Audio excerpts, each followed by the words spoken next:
So my name is Kimber Debelak, and I'm the director here at Recovery Pathways, which is an outpatient treatment facility for both substance use disorder and mental health issues.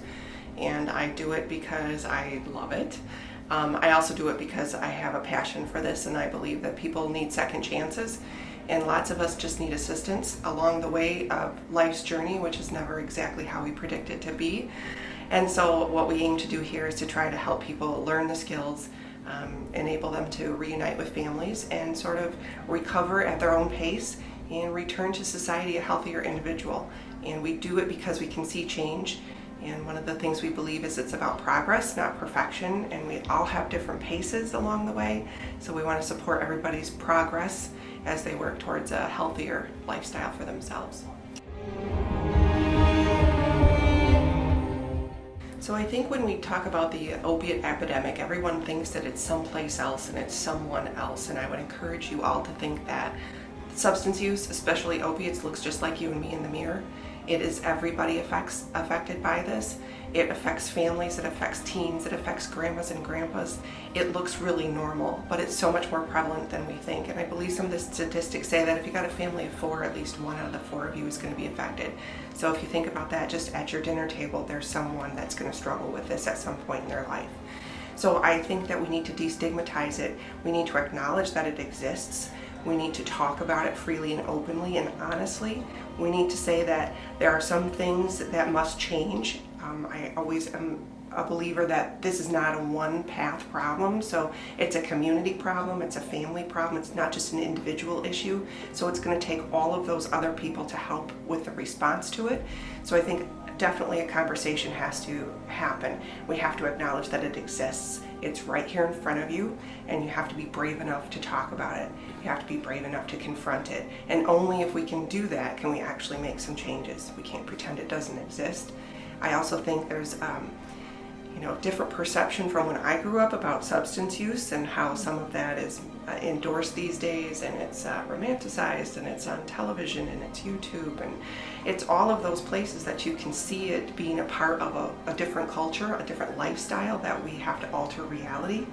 And I think that we have to discuss that life involves pain, because without pain you don't know the peace and the joy. So that we have to begin to acknowledge that life is about the ups and downs, and it's how we cope with them and how we surround ourselves with people who love us through those ups and downs. And I think that conversation has to happen. It has to happen at churches. It has to happen at the dinner table. It has to happen with our parents. Even at my age, with my adult parents, both directions there. So I really think we've got to begin to realize that this affects all of us at every level, younger than you think it does, older than you imagine it does, and be willing to have that conversation. It's uncomfortable in the same way that it's uncomfortable to talk to your kids about sex.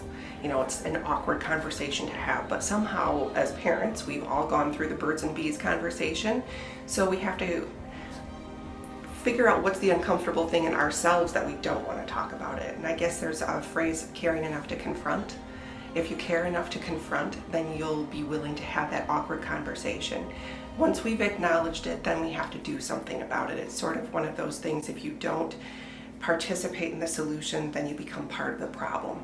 And I think it's important for us to do whatever our part can be, wherever we are, being willing to bring that up, destigmatizing it, making sure that it's an okay thing to talk about, that if someone does say that there's a problem, we don't just have an awkward silence. We say, well, I'm not sure what the appropriate answer is or what I can do, but I know and I care, and let's figure out some things together. There's lots of different options for folks, but again, it's about who are we talking to? Are we talking on an individual basis? Then we can say, let's go get some help together. Let's call someone who might know more about this. Let's just not let it go. Let's continue to process towards getting a solution to this. If it's in a system setting, like at a school or a church, there has to be some conversations there too, and a safe place for someone to go if they do need some help. So I think that there's many layers of the response, but the first thing is we can no longer ignore. We have to stand up and say, and we have to be willing to look for different options, other options than what the status quo has been, which is pretend it doesn't exist. So I would just say that you think one thing doesn't matter now. but one choice can have a perpetual consequence for you. It may not feel like it now, you might feel it later. You have to think about the long haul game for yourself, and that's a hard thing to do when you're a student, because at this age it's all about the right now. And unfortunately, the right now can have permanent consequences for you and for your family. We talk about alcohol a little bit more openly. We say one drink can make all the difference. One car crash can kill someone, yourself or others. One hit can do brain damage. It really can. And you have to be willing to understand that your brain is still developing. It still hasn't reached its full capacity. Why would you want to limit what it could potentially do for you by damaging it now? And we really don't know the long-term effects. And we also don't know what propensity will you have for an addiction to spring up. Maybe one hit now is okay, but maybe one hit tomorrow, when it's a worse day than today, makes it different for you, and then one becomes 10, becomes 100, becomes a problem. So I think it's a challenge to be able to say no, because a lot of your peers are saying it's okay, and it's a way to fit in, and it's a whole lingo and conversation and a whole lot of other things that culturally surround that. But I think you have to be able to be brave enough and stand up and say, I'm going to be the one that's not going to do this, because I'm worth more than this, and I want more for myself than this. And every day that will be a challenge that you will have to answer. It's not something that one time you tell your friends you're good, I don't need any of that. They're going to perpetually try to get you for this. So how are you going to continue to stand up and say, I want to protect myself, I want to be worth more than playing with my future? And that is something that you'll continue to have to face as you go into adulthood, when you're confronted with other things that tempt you for potentials. So it's a hard thing to do. I think it takes courage. And I also think that you'll have to figure out your own answer on how to respond to people who continually ask that. You may have to change your friend set. That might be something that you have to do. And you probably should talk to your parents or somebody like that that you have a good relationship with, to say, I'm struggling with this, or these people are wearing me down. I really wanna, because it's about figuring out how to cope with life. You're not gonna get to be 21 and figure it all out. And so you have to figure it out now as you go along. Practicing that answer makes it easier to say. Try it out on some people you trust.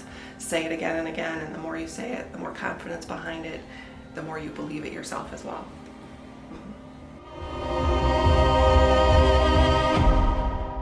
These days, we don't really know what's in the drugs that people do. So that one hit can have fentanyl in it. That one hit of marijuana, which everybody thinks is a natural herb and it's okay, and just one hit, it can kill you. It has. And so you need to understand that whatever is in there, you don't know. You're not getting it from a pharmaceutical company that studied it, that you can see the ingredients. You have no idea what's in that. And one time can kill you. And that's something that I think we need to emphasize, because I don't want to read that story about the one time that happened to you. I want to be able to see you grow up. I want to be able to see you have the chances and the potential. And I think it's important that we tell people that whatever substance that you're thinking of trying has the potential to be fatal. And that's something that I think we need to acknowledge more, instead of condoning just the trying it is okay. Things can kill you, and you won't know it, and the rest of us will grieve your loss.